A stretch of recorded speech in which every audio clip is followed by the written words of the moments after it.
Hello, I am Kapil Aryan Sharma and welcome to the South Ganga Career Institute. आज हम चर्चा करेंगे GK and current affairs फरवरी की कुछ महत्वपूर्ण घटनाओं की हम चर्चा करेंगे। इस माह कुछ नई नियुक्तियां हुई हैं, इम्पोर्टेंट नियुक्ति हैं, इम्पोर्टेंट अपॉइंटमेंट्स हैं, जिसमें सबसे पहले सेबी के नए अध्यक्ष 11वें अध्यक्ष बने हैं तुहिन कांता पांडे। इससे पहले जो सेबी की अध्यक्षा थी वो माधवीपुरी बुच थी। ये सेबी की पहली महिला अध्यक्ष थी। सेबी जो है वो स्टॉक एक्सचेंज रेगुलेटर है, नियामक है, और साथ ही ये कंपनी रेगुलेटर भी है। इसकी स्थापना 1988 में हुई थी।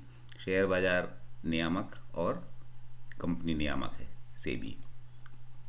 दूसरी जो महत्वपूर्ण नियुक्ति हुई है वो ज्ञानेश कुमार इनकी हुई है। श्री ज्ञानेश कुमार जो है देश के नए मुख्य चुनाव आयुक्त बने हैं और 2029 तक रहेंगे ये।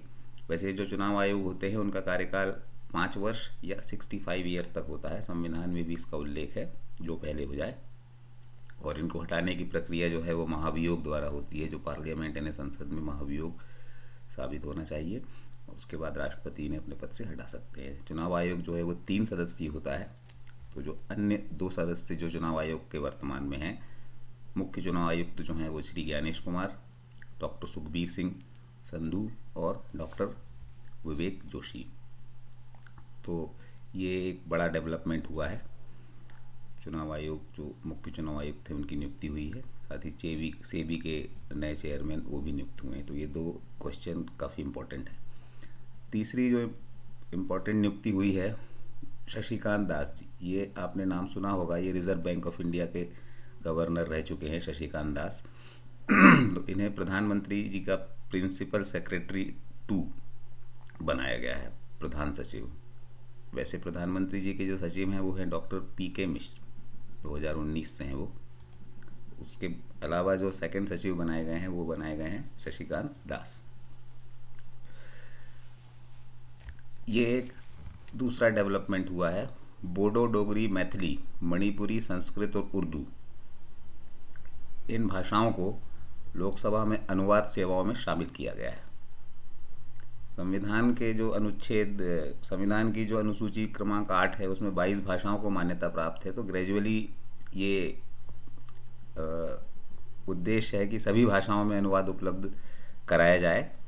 इससे पहले 10 भाषाओं में अनुवाद सेवाएं उपलब्ध थी, नाम लिखे हुए हैं, आप पढ़ सकते हैं। तो हाल फिलहाल में जो 6 नई भाषाएं इंक्लूड की गई हैं, शामिल की गई हैं, वो ये हैं बोडो, डोगरी, मैथिली, मणिपुरी, संस्कृत और उर्दू। इससे क्वेश्चन इस तरह से आ सकता है कि निम्न 4 में से कौन सी भाषा नहीं है या है, कुल कितनी भाषाएं हो गई हैं। ये लोकसभा की बात हो रही है, अनुवाद सेवाओं में शामिल किया गया है। इसके अतिरिक्त जो एक बड़ा पुरस्कार घोषित हुआ है, साहित्य अकादमी पुरस्कार डोगरी भाषा में मरणोपरांत दिया गया है श्री स्वर्गीय चमन अरोड़ा जी को। उनकी पुस्तक थी एक और अश्वत्थामा के लिए। ये लघु कहानियों पर आधारित संग्रह है। साहित्य अकादमी पुरस्कार जो है 1954 से दिए जा रहे हैं। 1954 से पहले अध्यक्ष इसके पंडित जवाहरलाल नेहरू जी थे।